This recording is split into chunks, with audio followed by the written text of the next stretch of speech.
Hezbollah chief Hassan Nasrallah की मौत के बाद पूरे मिडिल ईस्ट में गदर मच गया है। अल जजीरा की रिपोर्ट के मुताबिक इजरायली मिसाइल हमलों की वजह से लेबनान में 700 से ज्यादा लोग मारे गए हैं। इसके अलावा 5 लाख से ज्यादा लोगों को अपना घर छोड़कर जाना पड़ा है।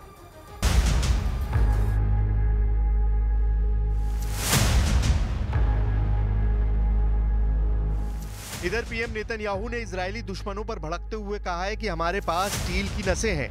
पीएम नेतन्याहू ने बेरूत में इजरायली हमले के बाद कहा कि हमारे दुश्मन सोचते हैं कि हम मकड़ी के जाल की तरह हैं, लेकिन हमारे पास स्टील की नसें हैं। हम आपको बता दें कि नसरल्लाह कई बार अपने भाषणों में इजराइल को मकड़ी का जाल बता चुका था, लेकिन अब इजराइल के इसी बारूदी जाल में फंसकर वो मारा जा चुका है। हालांकि ईरान का अभी भी यही दावा है कि हिजबुल्लाह चीफ हसन नसरल्लाह जिंदा है, लेकिन ईरान कोई सबूत नहीं दिखा पा रहा है।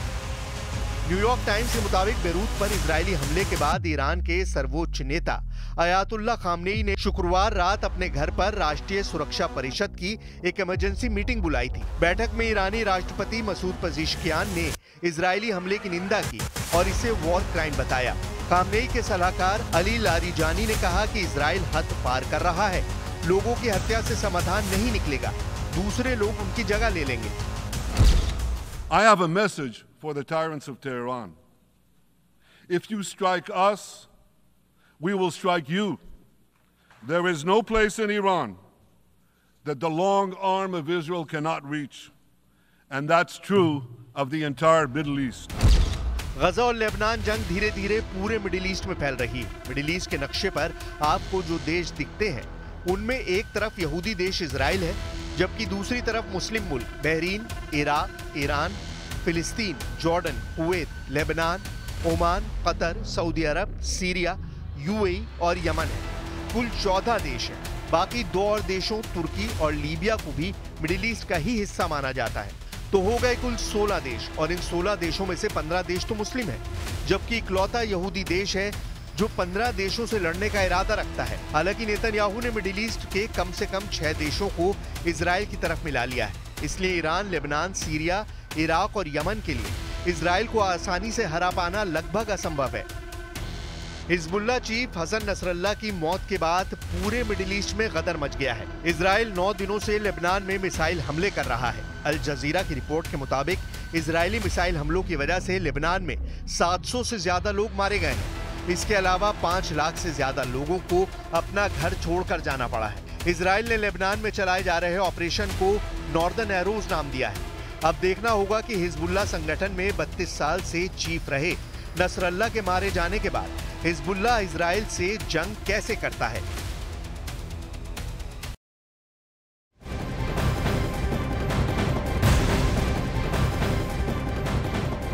हिजबुल्लाह और इजराइल जंग से जुड़ी इस वक्त की बड़ी खबर आपको बता दें। हिजबुल्लाह चीफ नसरल्लाह के साथ ईरान का deputy commander brigadier general Abbas Nilforushan मारा गया है। बेरूत में इजरायली हमले के वक्त नसरल्लाह के साथ ही ये मौजूद था। ब्रिगेडियर जनरल अब्बास IRGC की कुद्स फोर्स का कमांडर था, और इधर ईरान ने अगले आदेश तक बेरूत के लिए सभी उड़ानें रद्द कर दी हैं।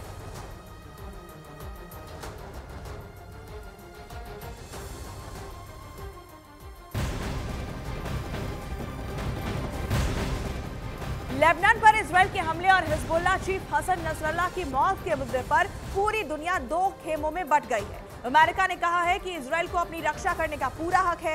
रूस ने हसन नसरल्लाह के मारे जाने का सख्त विरोध किया है। चीन ने कहा है कि फौरन सीज फायर की जरूरत है। तुर्की ने यह कहा है कि संयुक्त राष्ट्र को इजराइल को रोकना चाहिए, लेबनान पर हमले बंद होने चाहिए। वहीं ईरान के सुप्रीम लीडर अली खामेनेई ने कहा कि हसन नसरल्लाह की हत्या का बदला लिया जाएगा।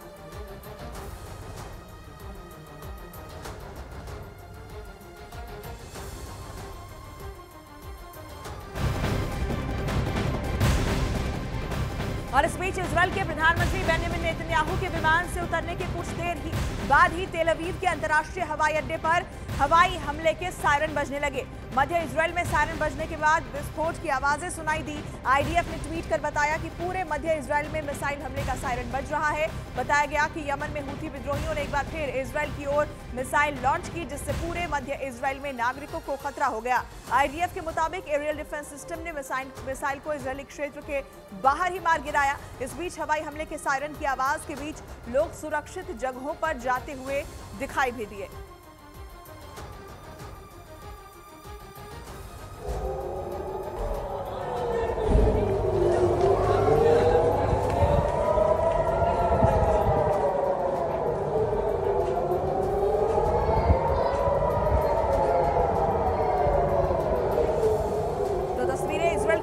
से आप देख रहे हैं जहां पर लगातार हवाई हमले का सायरन बज रहा है और इस बीच लोग बंकरों में छिपते हुए घरों के अंदर जाते हुए दिखाई दे रहे हैं। हिजबुल्लाह चीफ नसरल्लाह के मारे जाने के बाद इजराइल पर भी खतरा बढ़ गया है, जिसकी पुष्टि खुद इजराइल ने की है। मध्य इजराइल के में हवाई हमले का सायरन वहां बजता हुआ सुनाई दिया।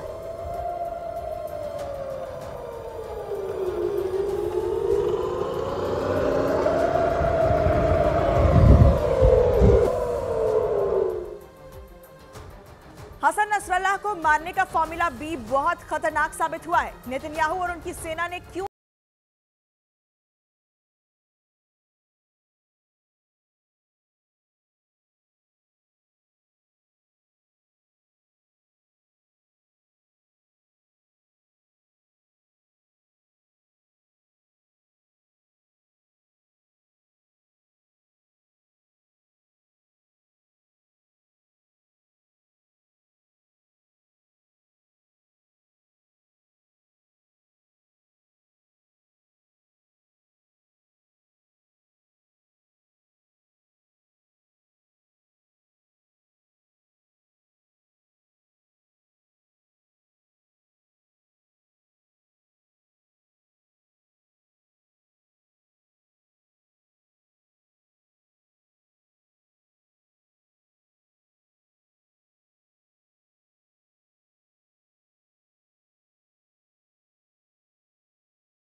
इस वक्त 3 तरह के बहुत ही खतरनाक बंकर बस्टर बम है। पहला है GBU-28, दूसरा है GBU-72 और तीसरा है GBU-57।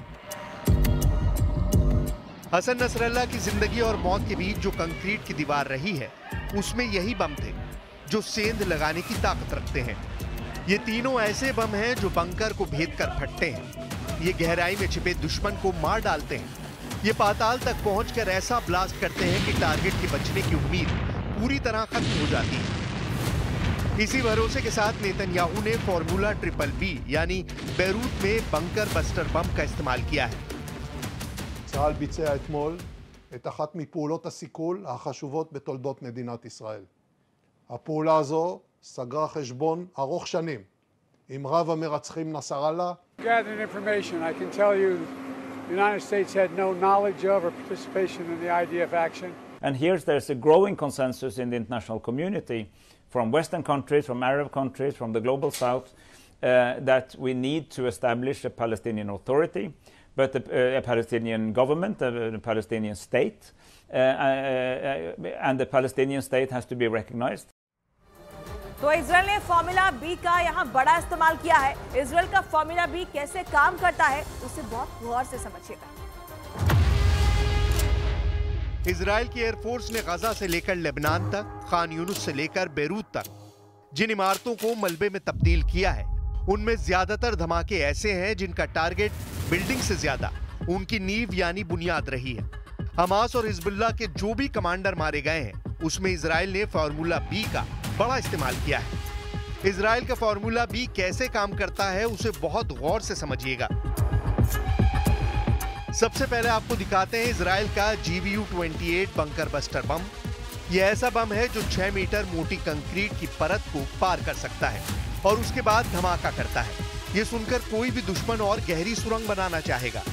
अगर यह बम फेल हुआ तो उसका भी तोड़ हाजिर है, क्योंकि उसके अलावा एक और बम है। इसका नाम है GBU-72, जो 30 मीटर मोटी कंक्रीट को भेद सकता है और उसके बाद इस बम का ब्लास्ट होता है। किसी भी दुश्मन की रूह कांप जाएगी। दावा किया जा रहा है कि इजराइल ने हसन नसरल्लाह के खिलाफ GBU-72 बम का ही इस्तेमाल किया है और उसकी स्ट्राइक 100% कामयाब भी हुई है। GBU-72 2,2500 किलो का बम है और इजराइल ने हमास के खिलाफ इस बम को गाजा में कई बार इस्तेमाल किया है। अगर ये नाकाम साबित भी हुआ तो इसका जवाब भी इजराइल के पास है, क्योंकि उसका तीसरा बम सबसे ज्यादा खतरनाक है और इससे कोई भी नहीं बच पाएगा। ये बम इसकी पूरी गारंटी देता है। ये बम है GBU-57। ये सबसे खतरनाक बम है जो 60 मीटर की सतह को भेदने के बाद तबाही मचाता है, यानी जमीन के 60 मीटर गहराई में छिपना भी मौत से नहीं बचा पाएगा।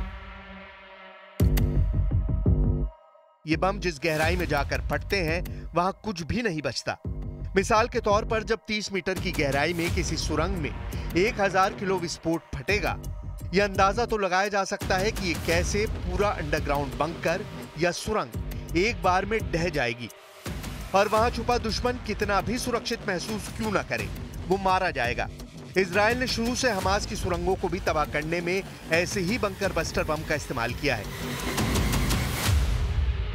ये इजराइल का बड़ा हथियार साबित हुआ है।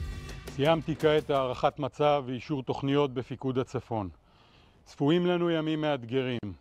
כוחות צה"ל נמצאים